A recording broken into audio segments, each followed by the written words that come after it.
பார்க்கலாம். மீனராசிக்காரர்களுக்கு யோகாதிபதியான அதிர்ஷ்டத்திற்கு அதிபதியான சந்திரன் இன்றைக்கு 2ஆம் இடத்துல 6ஆம் அதிபதியோடு இருக்கிறார். 6ஆம் அதிபதி உச்சமாக இருந்தாலே கடன் சார்ந்த விஷயங்கள்ல கொஞ்சம் குழப்பங்கள் வந்துடும். பணப்பற்றாக்குறை ஏற்படக்கூடிய அமைப்போடு உண்டு. கடன்ல குழப்பம், பணப்பற்றாக்குறைன்னா என்ன அர்த்தம்? காசு பணம் இல்லை, ஆனா கடன் இருந்துகிட்டே இருக்கு, கடன் வளர்ந்துகிட்டே இருக்கு, வட்டிக்கு மேல வட்டி போய்கிட்டே இருக்கு, என்ன பண்றதுன்னு தெரியலன்ற மாதிரியாக ஒரு இரண்டும் கெட்டாம் சூழ்நிலை இருக்கக்கூடிய நாளாக இந்த நாள் அப்படியே மீனராசிக்காரர்களுக்கு அமைஞ்சிருக்குதுங்க.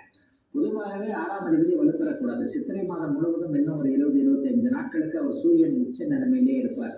அதை வாங்கலாமா, இதை வாங்கலாமா, அதை செய்யலாமா, இதை பண்ணலாமான்ற ஒரு குழப்பத்துல வியாபார பெருமக்களாக இருக்கட்டும், தொழில் முனைவர்களாக இருக்கட்டும், வேலை செய்யறவங்களுக்கு கூட இன்னைக்கு டார்ச்சர் அதிகமாக இருக்கக்கூடிய அமைப்பு இன்னொரு 10-20 நாளைக்கு இருக்கும்.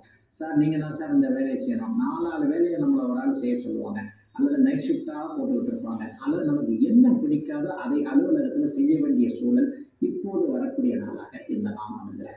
இந்த ராசிபலன் பகுதியில் நான் வயதுக்கு ஏற்றாற் போல தான் மீனராசிக்காரர்களுக்கு எப்போதுமே பலன் சொல்லுகிறேன். ஏன் அப்படின்னு சொன்னா இப்போ உங்களுக்கு ஜென்ம சனி நடந்துகிட்டு இருக்கு.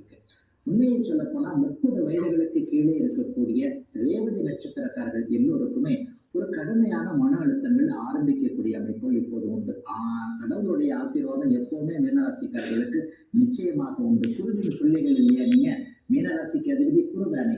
குருவின் பிள்ளையான நீங்கள் எந்த நேரத்திலும் ஒரு நேர்மையற்ற விதத்திலும் எங்கேயுமே போமாட்டீங்க என்பதனால உங்களுடைய நல்ல உள்ளம், நல்ல குணத்தின் மூலமாக இந்த ஜென்மச்சனியை அப்படியே சமாளிக்கக்கூடிய திறமைகள் கிடைக்கக்கூடிய நாளாகவும் இந்த நாள் இருக்கும். ஆனா இளைய பருவத்தினர் யாரும் அகலக்கால் வச்சிடக்கூடாது. யாருக்காகவும் உங்க ஜாமீன் கையெழுத்துன்னு போய் நிற்கக்கூடாது. இவருக்காக நான் கடன் வாங்கி கொடுத்தேன் அப்படின்ற விஷயங்கள்லாம் இப்ப இருந்தே ஒரு வருஷத்திற்கு இருக்கக்கூடாது. அல்லது கிரெடிட் கார்டை இப்படி கொடுத்தேன், அப்படி கொடுத்தேன், நண்பனுக்காக கையெழுத்து போட்டு கொடுத்தேன், நண்பனுக்காக ஒரு தொழில் வச்சு கொடுத்தேன் என்கின்ற மாதிரியாக ஊருக்கு உழைக்கக்கூடிய சில வேலைகளை அப்படியே மீனராசிக்காரர் இளைய பருவத்தினர் தவிர்க்கக்கூடிய ஆரம்ப நாளாக இந்த நாள் அமைஞ்சிருக்குங்க.